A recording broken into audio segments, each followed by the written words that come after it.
आमच्या घरासमोर गुरुवांचा वाडा आहे. बामणांच्या वाड्यागत भला दांडगा आहे. हत्ती जाईल अशी दगडी दर्शनी चौकट आहे. त्यातनं आत गेलं की उजव्या अंगाला 5-25 पोरं खेळतील अशी मोकळी जागा लागते. ती जागा बंदिस्त करण्यासाठी पांढऱ्या मातीचा 4 पुरुष उंचचा उंच तट घातलेला आहे. त्या तटाला लागूनच एका कोपऱ्यात आड खणलेला आहे. या आडाजवळ असलेल्या इडलिंबूच्या गार सावलीत धुण्याचा एक दांडगा दगड दिसतो. हे धुण्याचं पाणी ज्या पाटानं जातं त्या पाटाकडेनं रायावळं, पेरू, रामफळ अशी झाडं आहेत. गवर आली की गावातल्या पोरी झेंडूची फुलं न्यायला या गुरुवाच्या वाड्यात यायच्या. कुणाचा सत्यनारायण असला की कर्दळीपायी अडून बसावं लागत नव्हतं, कारण ती सुद्धा इथं हटकून गावायची. हे सगळं असलं तरी तो वाडा शारीच्या रूपानं भकास दिसायचा. पदर आलेली शांधळी शारी त्या वाड्यातनं फिरताना दिसली म्हणजे अंगावर काटा मारायचा. थोरवड अंगाची, उजळ कातडीची शारी दोन्ही डोळ्यांनी आंधळी होती. तिला घडवताना देव डोळे लावायलाच कसा चुकला कळत नाही. पण शारी आंधळी असली तरी ह्या भल्या दांडग्या वाड्यातनं न अडखळता फिरायची. बाहेरचा सोपा आणि चौक सोडला तर आतल्या खोल्या सदा अंधारानं माखलेल्या असायच्या. डोळस माणसालाही हातात दिवा घेऊन फिरावं लागायचं. पण शारी त्या सगळ्या खोल्यातनं बिनधोक वावरायची. रोज सकाळी दिवस उगवायला या सबंध वाड्याचं पारूसं केर तीच काढायची. साळुत्यावर केर घेऊन उकिरड्यापर्यंत चालत जायची. एखाद्या कोनाड्यातल्या अगर दिवळीतला जिन्नस घ्यायचा असला म्हणजे शारी भिंत चाचपताना दिसायची. एरवी ती कधी अडखळायची नाही.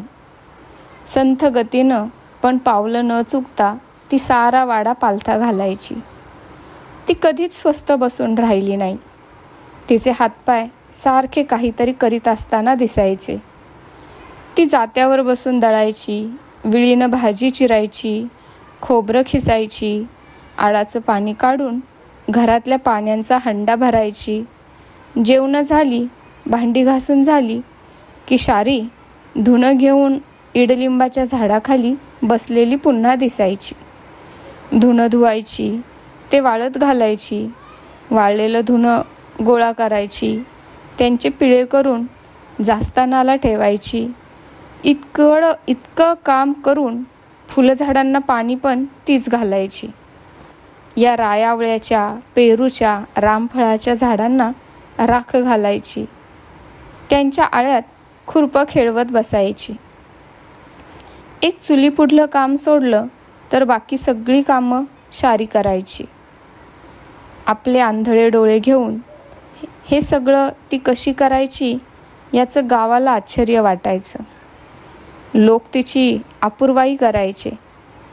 पण त्या वाड्यात मात्र तिच्याशी कोणी गोड बोलत नव्हतं. तिच्या हाताला धरून हागीनदारीपर्यंत कुणी जावं म्हणून तिची वहिनी रोज सकाळी उठून धुसफुसायची. बिचारी शारी तांब्या हातात घेऊन घटका अवघडून उभी असायची. शारीची आई होती तवर ती सारं करायची. माझ्या शारीला सांभाळा, शारे मी गेल्यावर तुझं कसं ग होईल आता, अशी काळजी करीतच गुरवीन निघून गेली. त्यावेळी आम्ही लहान होतो. 4 पोरं जमली की या गुरुवाच्या वाड्यात आम्ही खेळायला जमत असू. शारीच्या पाठीवरची चंपी तेव्हा परकर घालायची. तीही आमच्याबरोबर खेळायला मिसळायची. मगदुमाची शिरमी, कुलकर्ण्यांची शांती ह्या पोरी तिथं खेळायला गोळा व्हायच्या आणि आम्हा पोरांबरोबर जेवणा पाण्यानं खेळायच्या. शारी आम्हाला खेळासाठी शेंगा फोडून दाणे करून द्यायची, गुळाचे खडे द्यायची. कधी ती नवऱ्या मुलाची आई व्हायची, कधी भटजी होऊन लग्न लावायची. शारीला अनेक गोष्टी येत असत.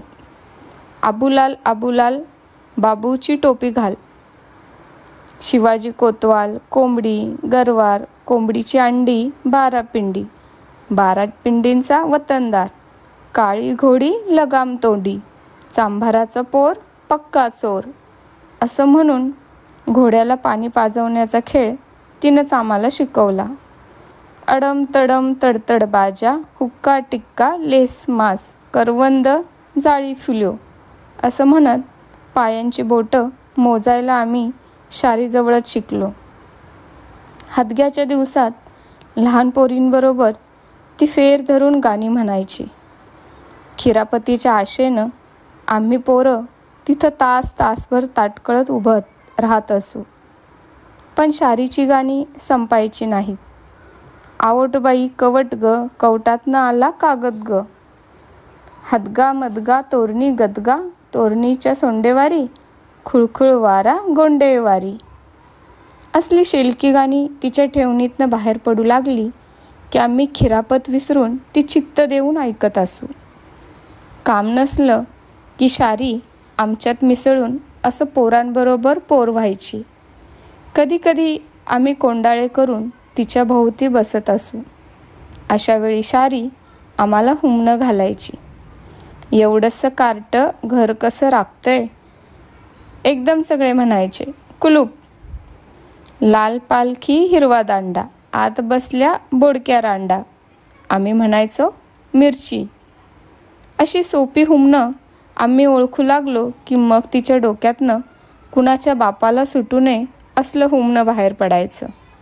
हरीण पळतंय दूध गळतंय, सांगा आता कोण. मग आम्ही डोकं खाजवीत बसलो की ती म्हणायची एवढं वळकं ना. नाही सांग. आम्ही हरलो की ती म्हणायची जातं. अशी अनेक हुमणं तिने आम्हाला शिकवली. मला शारीचा फार लळा लागला. दिवस बुडून कडूसं पडलं तरी त्या वाट्यातनं माझा पाय काही निघायचा नाही. मला बोलवायला 17 मुराळी यायला लागायचे. शेवटी आई येऊन म्हणायची झाकणी फुटली आणि माया लुटली, चल आता. दुपारी शारी इडलिंबाच्या झाडाखाली धुणं धुत बसली की मी शेजारच्या झाडांचे पेरू आवळे खात झाडाला टेकून तिच्याशी बोलत उभा राही. अशी माझी सोबत मिळाली की शारी खंडीभर धुणं धुवून काढी. असाच आडाला टेकून उभा असताना एक दिवस शारी मला म्हणाली एवढ्या लांब का राहिलायस, जवळ ये की. मी जवळ गेलो. तिचं तोंड आनंदानं उमलून आलं होतं. ती म्हणाली आता तुम्हासनी लवकरच पोळणी मिळणार का. आमच्या दादाचं लगीन ठरलं या. खरंच, कवा आहे. आणि 15 दिवसानं. मग आता आमची वहिनी येणार. असं म्हणून ती लगेच गोड सातगाळ काढून गाऊ लागली. शिक्क्यावरचं लोणी खाल्लं कुणी, ते खाल्लं वहिनीनी. आता माझा दादा येईल ग, दादाच्या मांडीवर बसीन ग. दादा तुझी बायको चोरटी, घे काठी लाग पाठी. मग मी म्हटलं शारे तुझी चंगळ आहे की आता. बघ की आमच्या दादाचं लगीन कसं थाटानं होतं या. मी विचारलं मांडव घालणार. ती रागानं म्हणाली मांडव घालणार म्हणजे मांडवा बिगार लगीन होतं या होय. मांडवाशिवाय लग्न होत नसतं हे नवीन ज्ञान मला मिळालं. ती पुढं सांगू लागली आमच्या दादाच्या लग्नात भँड आणणार आहेत. मी यावर बडे जावाने म्हणालो आमच्या अक्काच्या लग्नात पण बँड होता आणि आमच्या दादाची वरात घोड्यावरनं काढायची हाय. खरं व्हय तर. त्या लग्नाबद्दल शारी रोज एक गोष्टी सांगायची. लग्नाची तयारी सुरू झाली तशी सारखी हलगू मलगू करायची. माझ्या हातावर पैसे ठेवून म्हणायची हे पैसे घे आणि वेलदोडे आण, आज लाडू बांधायला लागत्याल. अशी दिवसातनं ती 1.50 तरी कामं सांगायची. ते लग्न होऊन जाईतोवर नाक शिंकरायला सुद्धा शारीला उसंत नव्हती. लोक म्हणायचे ही आंधळी म्हणून जन्माला आली नसती तर साऱ्या जगाचं राज हिनेच चालवलं असतं. आलेल्या पाहुण्यांनी शारीची ही धमक बघून तोंडात बोटं घातली. लग्नात घाईघाईनं कुणी यावं आणि पंगत बसली या, इस्ताऱ्या कुठे आहेत असं विचारावं. तवर शारी भिंत चाचपत आतल्या अंधाऱ्या खोलीत जाई आणि इस्ताऱ्यांचा गठ्ठा घेऊन येई. भाताचे खिरीचे हंडे उतरले आणि ते रिकामे झाले की शारी ती खरकटी भांडी आडावर नेई आणि हा हा म्हणता घासून स्वच्छ करी. पण ही सारी दगदग ती बँडच्या आवाजानं विसरून गेली. लग्न झालं, मांडव उतरला, या साऱ्या लगीनघाईत तिला माझ्याशी बोलायला सवड गावली नाही. एक दिवस दुपारी मी या वाड्यात गेलो. चंपी, शिरमी खड्यानं खेळत बसल्या होत्या. मी तिथं गेलो तसा माझ्या पावलांचा आवाज ऐकून शारीने विचारलं, कोण हाय? मी, बाळासाहेब. ती म्हणाली, बाळासाहेब, जरा इकडं ये रे पोरा. तिचा आवाज गुळ कर्यागत बसला होता. मी जवळ जाऊन म्हणालो, शारी, तुझा आवाज कशानं ग बसला? लग्नात बोलून बोलून र बाबा, असं म्हणून ती निजल्या जागीच पालथी झाली आणि विनवणीच्या स्वरात म्हणाली, जरा कमरेवर पाय देतोस? मी पाय देऊन झाल्यावर ती उठली आणि मला आत नेऊन तिनं एक लाडू दिला. मी तो लाडू खाऊ लागलो. ती माझ्या शेजारी बसून बोलू लागली, बाळासाहेब, कशी हाय आमची वहिनी? हाय की, चांगली हाय. आमच्या दादाला सोबल अशी हाय नवं? मला त्यातलं काही कळत नव्हतं, तरी मी म्हणालो, हाय की. रंग कसा हाय र तिचा? तुझ्यासारखा. म्हणजे गोरा की काळा? मी म्हटलं, मध्यम. यावर शारी एकाएकी हसत सुटली. मी विचारलं, का हसतेस शारे? हसू ओसरून गेलं. खिन्न होऊन ती म्हणाली, हसना तर काय करू? म्हणजे? मला गोरा आणि काळा काय कळतोय? लोक म्हणतात तसं म्या बी विचारलं. मग आता हसू का रडू? एवढं म्हणूनही शारीची चौकशी थांबली नाही. तिनं आणि विचारलं, नाका डोळ्यानं कशी हाय? तिच्या अनेक प्रश्नांना मी उत्तरं देत राहिलो. एक दिवस धुणं धुता धुता ती म्हणाली, आता आमची वहिनी येणार. मी म्हटलं, कवा? उद्याला. मग आम्ही दोघी मिळून धुणं धुणार, दोघी मिळून जातं वडणार. आता मला विसावा गावणार. आपल्या वहिनीबद्दलच्या अशा अनेक कल्पना तिनं माझ्याजवळ बोलून दाखवल्या. पुढं वहिनी आली आणि त्यातली एकही गोष्ट खरी झाली नाही. शारी एकटीच धुणं धुत राहिली आणि एकटीच जातं ओढू लागली. पण दिवसभर अंग मोडून राबणाऱ्या शारीचं काम वहिनीला दिसायचं नाही.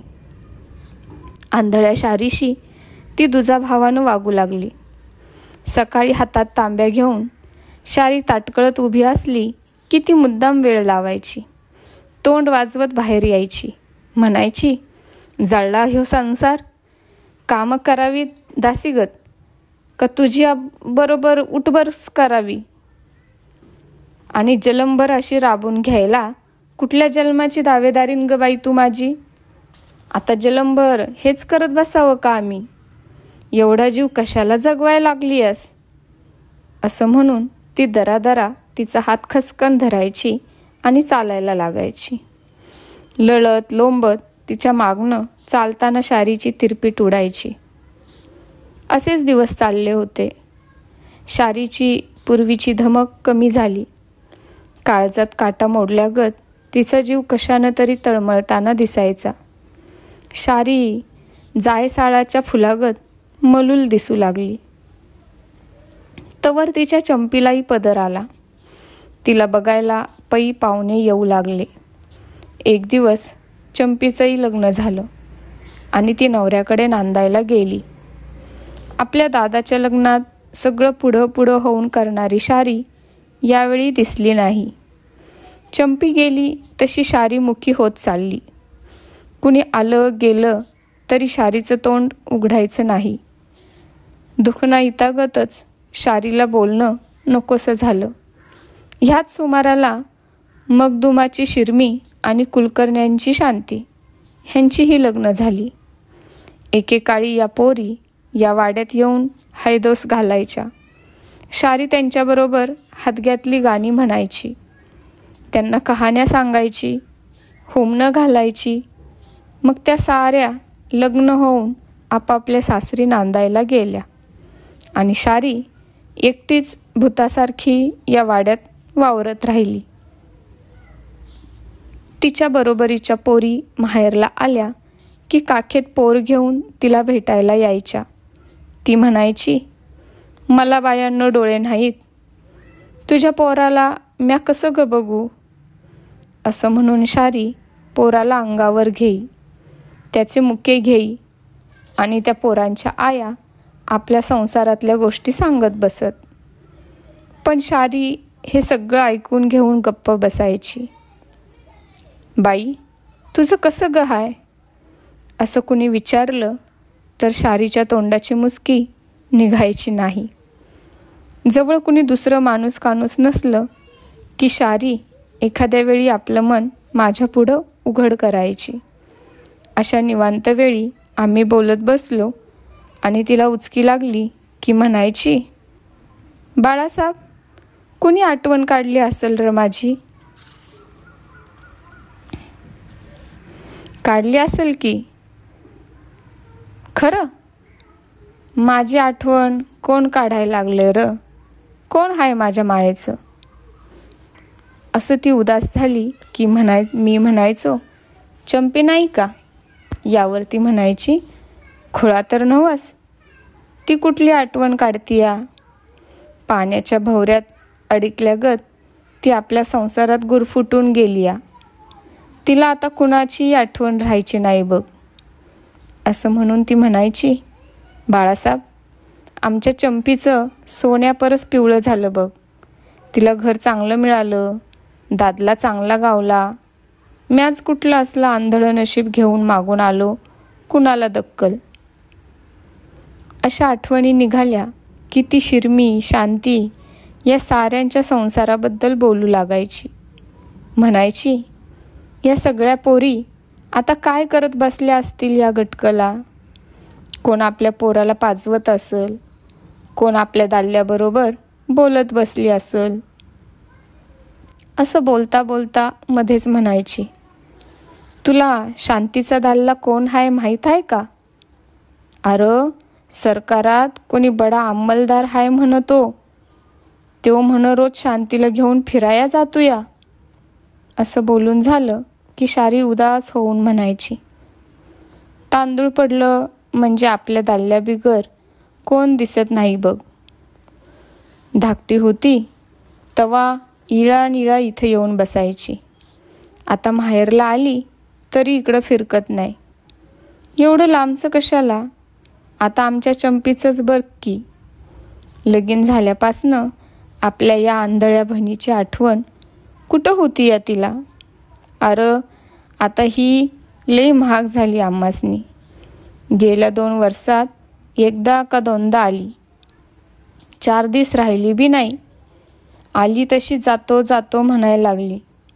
म्हणायची, माझ्या दाल्ल्याचं हाल होईल पोटाचं.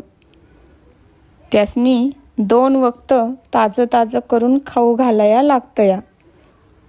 आम्ही म्हटलं, आलीयास तर 4 दिवस राहा, भनी जरा निवांत बोलू आणि मग जा. तर कुठली राहती या, पळाली लगेच.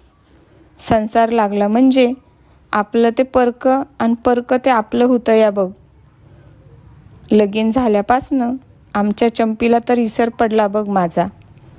मागं माहेरला आली तेव्हा एक टराक भरून लुगडी घेऊन आली. रोज साऱ्या आया बायासनी अप्रूवाई नाही दाखवायची. खरं जाताना मला म्हणाली नाही की बाई, जलमभर चिंध्या फाडत आलीस, ह्यातलं एक असू दे तुला.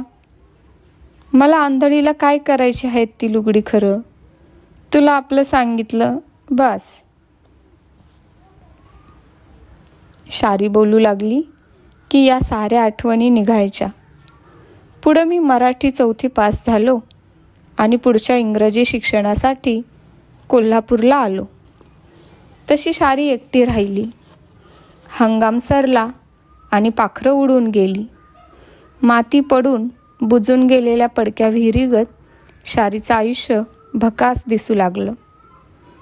5-6 महिन्यांनी दिवाळीच्या सुट्टीला मी परत गावी आलो. माझ्या नव्या शाळेतल्या अनेक गोष्टी मला शारीला सांगायच्या होत्या. तिचं कुशल विचारायचं होतं. दुपारी जेवण झाल्यावर मी शारीला भेटायला गेलो.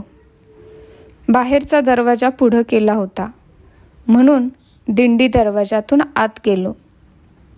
पण सोप्यात चौकात कुणीच नव्हतं. मग शारी गेली कुठं? आडाकडं पाहिलं तर तिथंही शारी नव्हती. मग मी शारी शारी अशा 2 हाका मारल्या. तसा आतनं कोळ्याचा परशा बाहेर आला. माझ्याकडे बघत काही न बोलता गुमानच चालला. मी विचारलं, शारी कुठं आहे? आत निजली या जणू, असं म्हणून तो बाहेर निघून गेला. मग मी सोप्यातनं आत गेलो. तसा शारीचा आवाज आला, कोण हाय? मी, बाळासाहेब, असं म्हणून मी तिच्याजवळ गेलो. तिनं हरकून मला जवळ ओढलं आणि न्हानू बाळाला उराशी कवटाळावं तसं मला घट्ट दाबून धरलं. ती म्हणाली, कवा आलास? आत्ता, मगाशीच. जेवलो ते आलो बघ. किती दिवसांनी भेटतोस तू? असं म्हणून तिने विचारलं. कसं आहे कोल्हापूर? हाय, चांगलं आहे. मग ती उठली. आतनं गूळ खोबरं आणून दिलं. मी विचारलं, शारी, वहिनी कुठं गेल्या आहेत? वहिनी बाळणपणासाठी माहेरला गेली या आणि दादा गेला या पानं आणायला डोंगरात. येईल आता सांजच्या पारी. मग मी कोल्हापूरच्या नव्या गोष्टी तिला सांगितल्या. माझी नवी शाळा, नवे मास्तर, नवे सौंगडी. मध्येच शारीने विचारलं, पोरी पोरं एकाच शाळेला जातात? होय, मी म्हटलं. शारी, तो कोळ्याचा परशा कशाला ग आला होता? शारी चमकली. म्हणाली, कुणाजवळ बोलू नको. माझ्या दादाचं आणि त्याचं वांदं आहे. तवा तो आलता म्हणून सांगू नको. असं म्हणून ती पुढं म्हणाली, वहिनी गेल्यापासनं एकटीला करमत नाही ह्या दांडग्या वाड्यात, म्हणून येतो या कवा तरी बोलत बसाया. हा कोळ्याचा परशा रोज दुपारी शारीकडं यायचा. शारीला खेटून बसायचा. मी जवळ असलो की तिच्या कानात मला कळू नये म्हणून कुचूकुचू बोलायचा. कधी कधी तिच्या अंगाशी झोंबायचा. अंथरुणावर पडून तो शारीकडून डोकं दाबून घ्यायचा, अंग रगडून घ्यायचा. शारीला राबवून घेणाऱ्या या परशाचा मला राग येत चालला. त्यानंतर आणखी 5-6 महिने गेले आणि उन्हाळ्याच्या सुट्टीला मी परत आलो. तोपर्यंत शारीच्या रूपात एक विलक्षण फरक पडला होता. पूर्वीची शारी नव्हती.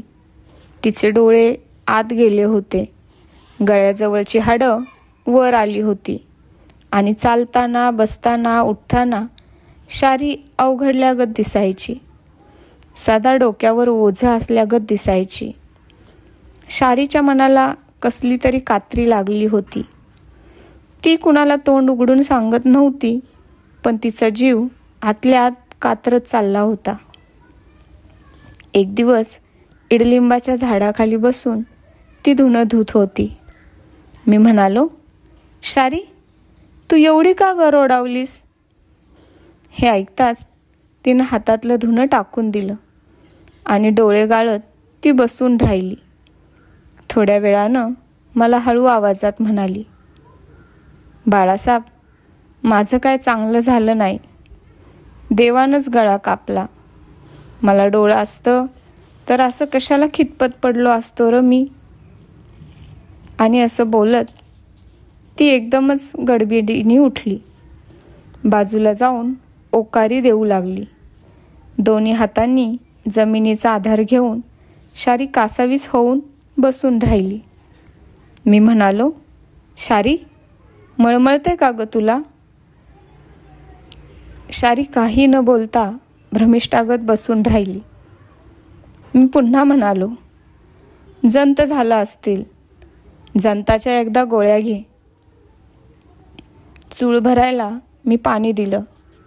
तेव्हा तोंडातून पाणी खुळखुळत शारी उठली. मुक्यानंच राहिलेलं धुणं पिळून टाकलं आणि मग आडाकडं जाऊन ती राहटं ओढू लागली. ओढता ओढता शारी मध्येच थांबली. तिचे हात भरून आले होते. आत ओढलेल्या आवाजानं ती म्हणाली, बाळासाहेब, मला जरा पाणी ओढू लागशील का रं? मी तिला पाणी ओढून देऊ लागलो आणि एक एक घागर घेऊन आतला पाण्याचा हंडा ती भरू लागली. शेवटची घागर नेताना दोनदा थांबून तिनं दम घेतला. मग सोप्यात येऊन बसल्यावर मी तिला म्हणालो, शारी, उद्यापासून तुला पाणी कोण ओढून देईल ग? यावर तिनं माझा हात हातात घेतला आणि मला जवळ ओढून म्हणाली, आता तू कवा जाणार? उद्या. आणि कवा येणार? दसऱ्याला येईल की. शारी एकाएकी हुंदके देऊन रडू लागली. शारी, रडू नको ग, रडू नको. कशाचं वाईट वाटतंय तुला एवढं? हुंदके गिळत ती म्हणाली, आता काय सांगू तुला? म्हणजे? मला पोटाशी धरून शारी ढसाढसा रडू लागली. म्हणाली, चंपी गेली, तू पण चाललास. आता मी कुणाबरोबर बोलू? दिवस कसं ढकलू? बाळासाहेब, मला एकदा चंपीबरोबर बोलावंसं लई वाटतं यार. खरं आता ते माझ्या नशिबातच नाही. का? तिला कळवलं तर येऊन भेटल की. ती उदास होऊन म्हणाली, जीवमान अस्वस्थवर आली नाही, आता काय भेटती आम्हाला? शारी, असा धीर सोडू नकोस. तुला लवकर बरं वाटायला लागल. पोरा, वयोमान सरलं आता माझं आणि जगून तरी काय सुख भोगायचं आहे? ह्यो आंधळा जलमच काढायचा नव्ह. त्यापरस लवकर मोकळं झालेलं काय वाईट? झालं जेवढं नशिबात होतं तेवढं भोगलं. आता आणि काय भोगायचं राहिलं या? शारी, म्हणजे ग?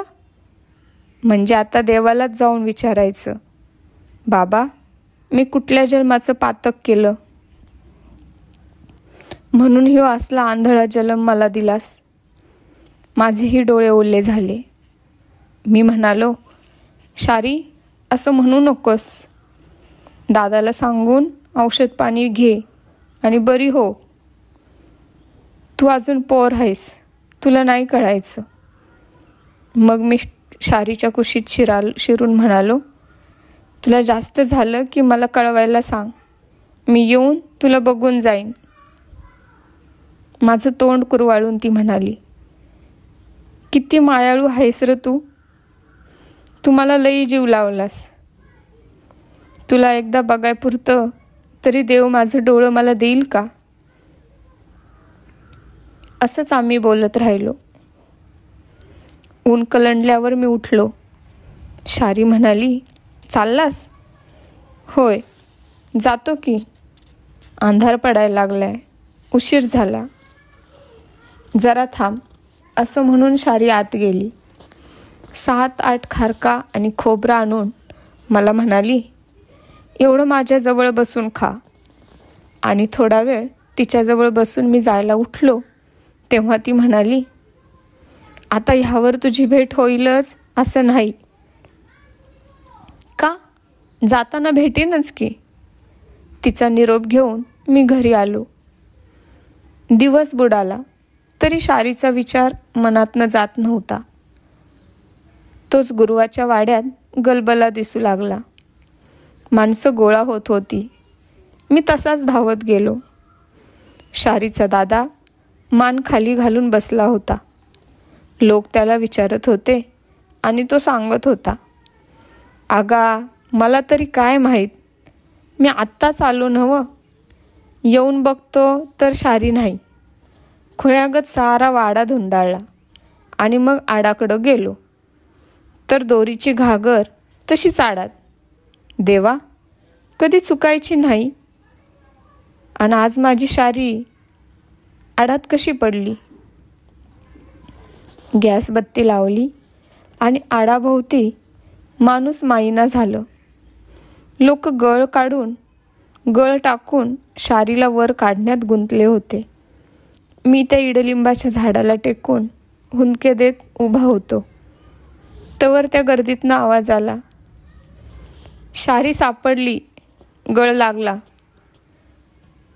पण तिला बघायला मी पुढं गेलो नाही. जीवच धजावला नाही. शारी सापडली हे कळताच मी घराकडे पळत सुटलो.